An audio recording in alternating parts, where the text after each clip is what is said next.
xamante ni moo des ci programme bi li des ci programme bi am na ay prestations culturelles yi nga xamante ni majorette de la commune de Gandon ñoo ko war a def devant le premier ministre ak signaar yi nga xamante ni ñooy représenter histoire région de Saint-Louis pour vous rappeler juste l'agenda de ce matin. Merci.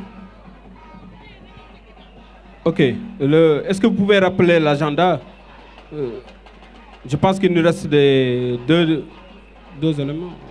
bu loolu weesoo dinañ teewlu kàddu maire commune de Gandon bi nga xamante ni moo ñu dalal fii ci commune am bombu daaneelee monsieur le premier ministre Ousmane Sonko dina jël kàddu wax ci bés bu mag bi ñu dajale muy bésu jëmbat garab màggal ko ak bésu waxtaan ak askan bi ci nan lañ mën a moytoo yàq garab yi ak nan lañ mën a leen gën a naatale ci biir Sénégal bi yépp.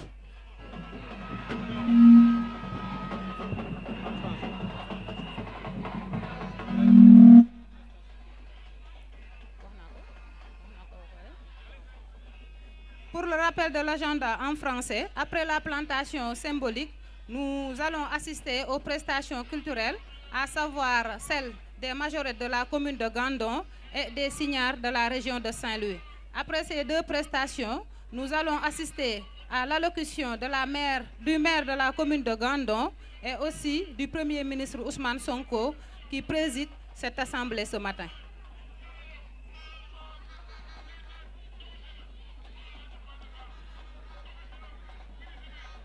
Alors, voilà, on rappelle le thème de cette édition, 42e édition, reboisement, souveraineté alimentaire et développement territorial durable. Les arbres parrains, c'est le Mangifera indica, l'Adonsegna digitata et l'Adonsegna digitata. Et le slogan de cette année, arbre, notre assurance, vie.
Monsieur le Premier ministre, Monsieur Ousmane Sonko, chef du gouvernement,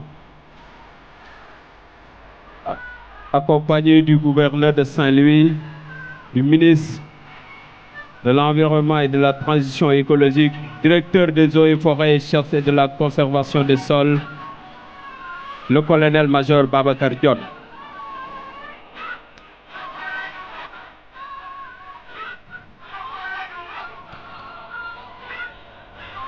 Voilà.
Ok.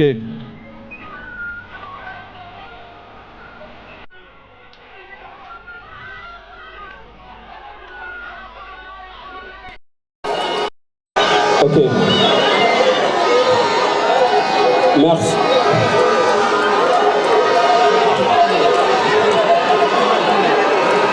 Merci. Merci. Merci à toutes et à tous. Monsieur le Premier ministre, Monsieur Ousmane Sonko, chef du gouvernement, soyez les bienvenus dans cette forêt classée de Mbao. Comme l'agenda l'avait décliné, nous allons donner l'opportunité aux Saint-Louisiens nous allons donner l'opportunité aux Saint-Louisiens de faire leurs prestations culturelles.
Ok. En attendant la mise en place pour la prestation culturelle, nous invitons très respectueusement Monsieur le maire de prononcer son discours. À la suite, nous donnerons l'opportunité aux Saint-Louisiens de faire les prestations culturelles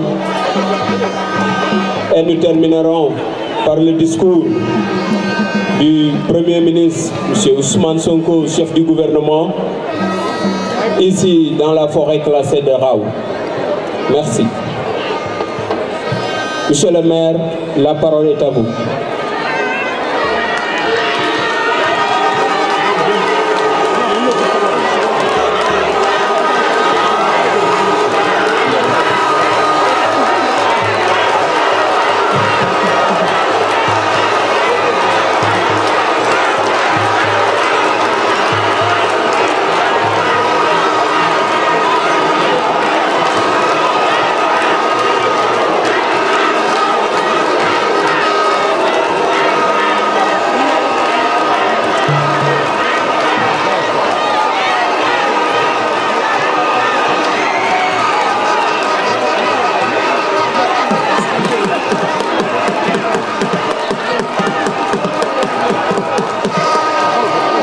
Monsieur le Premier ministre Ousmane Sonko,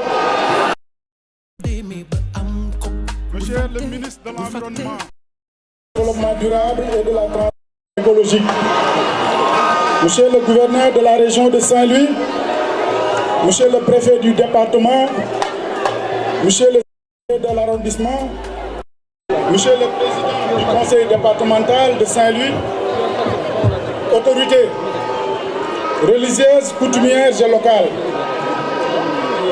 Mesdames et Messieurs les élus, notabilités, partenaires et invités, distingués autres. Messieurs, c'est avec une allégresse profonde, d'honneur exalté, que la commune de Gandon vous souhaite la plus cordiale bienvenue ici à Raou à l'occasion de la 42e édition de la Journée nationale de l'art. La présence à ces lieux de son Excellence, Monsieur le Premier ministre,